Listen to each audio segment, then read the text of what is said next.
Welcome back to That Dad Guy. It's May 29th, 2023, getting near the end of another month again. And today I want to talk some stamps. I want to talk the year 1974. So this envelope came from Linda in Georgia. She's a stamp gal. And she sent some stamps based on the year 1974. Why 1974? Well, 1974 was the year that I was born. So you might say, well, I didn't know you were that old, and I would say, thank you very much. Or you might say, I thought you were a whole lot older than that. I would say, that's not very nice. Anyways, 1974 was the magical year that I was born, and Linda sent a few stamps. So I want to show you those stamps right now. The first grouping is a block of 8. I'll go through individual ones so you can see. All of these came out in 1974. You can see the price of a US stamp at that point was 10 cents. Oh, a lot has changed in those years.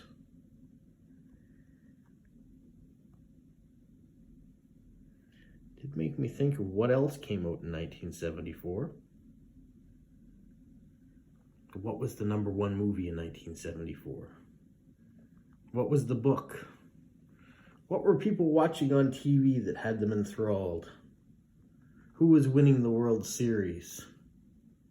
Rural America?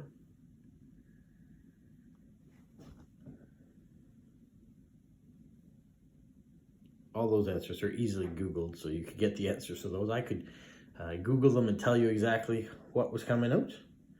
Or if you feel like you want to participate, feel free to leave comments of things that you know about 1974. This particular stamp, okay, we wouldn't be using that word anymore in 2023. I almost did a video about this stamp at one point in time too. But it's very interesting, just how terminology has changed over time.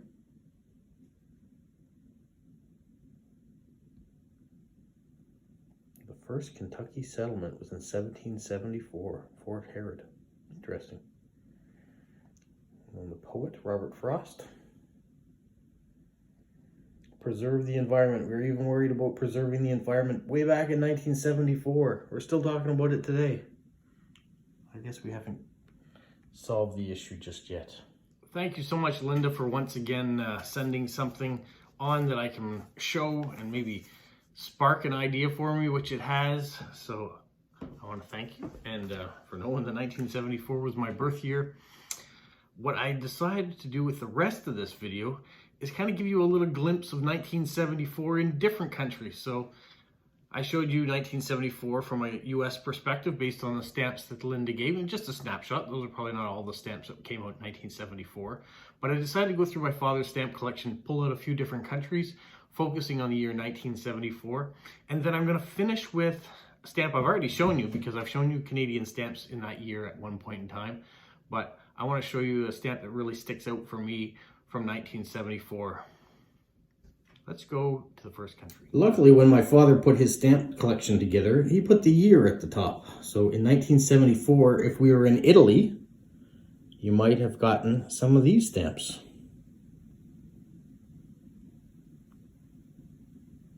There's the Christmas version for that year.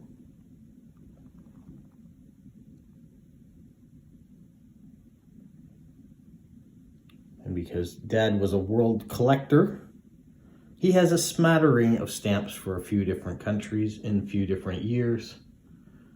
And Italy, he had these stamps for 1974. If we were in France, so we might have seen these stamps in 1974.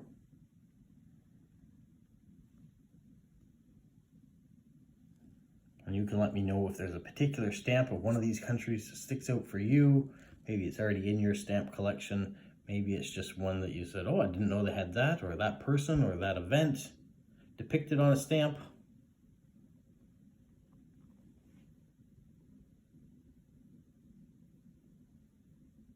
Kyler has been good at giving me stamps from Japan, but these are some of the stamps in my father's collection from Japan in the year 1974.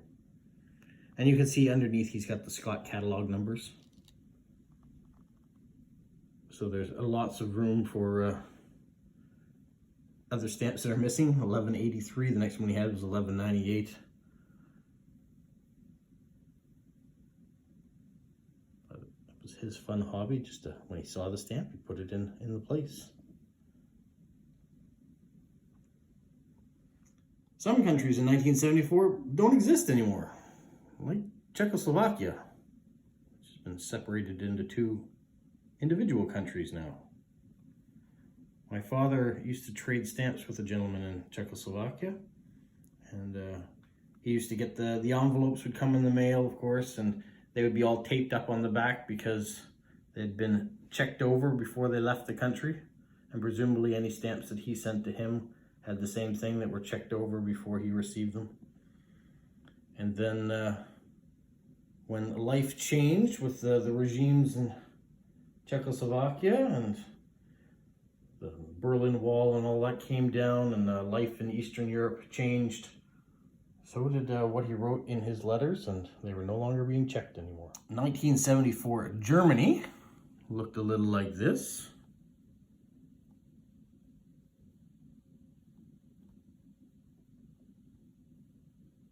And you can see how some countries are more colorful than others. He's got two stamps overlapping each other here. I guess he ran out of room or something.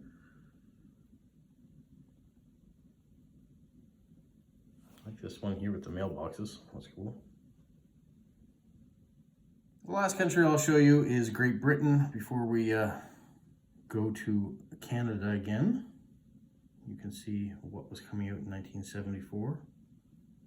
And each of these, I'm just showing you a single page of the collection. There may be more stamps he has in 1974 than these ones, but this is just a highlight of what potential stamps were roaming the world in 1974. These ones are very cool, in my opinion anyways. The horse and riders, or the Churchill stamps, which he seems to be missing one of, 727. Looks like he might have had it at one point and it's fallen out, but it's not there now. Canada in 1974, I want to highlight these 6 stamps. They stand out the most for me, and they have to do with Canada Post. So this lady is at the counter picking up her mail. These slots, these wooden slots, you can still find them in some rural post offices. This one here, you can see the mail truck of the day and the letter boxes. The letter carrier there is either unloading the outgoing mail, and it looks like it has another bag there for delivery as well. So Nicole in Ohio might be interested in that mail truck. And here you can see all the bags of letters that are coming off the belt that need to be sorted. Now we see all the parcels in comparison. The letters don't come like that nearly as much. I mean, there are some, but probably not that many. And then here you can see people doing the sortation, either by street address or by name. In some small communities, they would sort the mail by name. That's when people really know who lives where. And here you can see a letter carrier in the uniform of the day. Our hats are certainly different than that now. Delivering to a letterbox on the side of a house. Not a community mailbox like we have now, because everyone back then were getting their mail delivered right to their door. And the last one here has the most importance for me. This is a rural mail carrier delivering the mail. You can see the sign, the red sign on the roof. I had a gentleman who did the job in the 60s who still had that sign, and so he gave it to me when I was in Sackville, New Brunswick. So I will show you that here after I've done showing you these stamps. But very apropos that this stamp came out in 1974, and this is now the job that I'm doing. So you can see here are all the issued stamps for all the different jobs that you might have working for Canada Post at the time. And here's that sign that would have been attached with a magnet and straps to the top of the cars at the time back in 1974 or in the late 60s.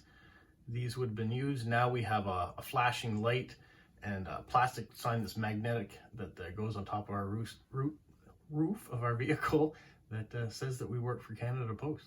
There you have it. There's a walk through 1974 through postal Nicole systems in around Ohio. the world. Just a snapshot anyways. I know lots of other countries haven't been represented here, and there's probably more in my collection that are from 1974 as well, and maybe I'll pull those out in another year's time. when it will be the 50th anniversary of some of these stamps. Maybe it's an idea for some of you out there how, if you're into stamp collecting or just getting into stamp collecting, how do you want to collect? Maybe you want to collect your birth year, and not just from the country you live in, but from around the world. I don't think it would be very expensive. For me, for example, in 1974, I can't imagine the stamps from the US that Linda sent me, the 10-cent stamps, are valued at a whole lot more, especially if you're collecting them in used. So you probably could get a complete collection of a lot of countries relatively cheaply. So it might be a fun way to do your collection based on years, the year of your birth. So there's an idea if you're new to stamp collecting, or maybe you've gotten to a point where you've done all the topicals you want, you've got all the flowers you've been looking for, and you're just looking for a new way to collect stamps. Maybe try by year. I know some people are completists and pick one country, focus only on that, try to get everything from that country. You can't collect the world. That's what's been said forever, because there are just too many stamps, if you're trying to be a completist anyways. But yeah, something to think about. You know what year you were born? Go on eBay, look up what stamps are available. Go on Hip Stamp, look what stamps are available. Maybe you're on a philately Facebook page, and you can put a message out to them to see what's available. There are all sorts of different ways to accumulate stamps. Go to a local stamp show and look that way too, because they sort all their stamps by year. So you could go in, some of them are sorted by, well, I guess most of them are sorted by a Scott catalog, but just take the catalog numbers from that, go to your local library if you don't have a Scott catalog or a Stanley Gibbons catalog, and find out what came out in 1974, what the numbers are. Yeah, just a thought. It made me think about it. I've been wondering how I was going to do this video. When people send me nice gifts like this, I want to showcase them and thank them for doing it. But I also want to try to create some sort of a direction that, make people think. Make people look at how they want to do stamp collecting. Stamp collecting is not a new hobby, but for some of you out there, maybe it will be. Give it a try. And check out, there's a ton of other YouTube creators, a lot more knowledgeable than I am too, that can help you along your way if you're starting off in the hobby. So thanks so much for tuning in again. Subscribe if you like the content. Give me a like, leave me a comment, tell me what you think. Give me some ideas about stuff that came out in 1974. What was that movie that came out in 1974 that you really liked? Anyways, that's it for today, so have a magical week. What, Polo? You say like, subscribe, share, and tell all your friends. Who's a good boy? Who's a good boy? Bye.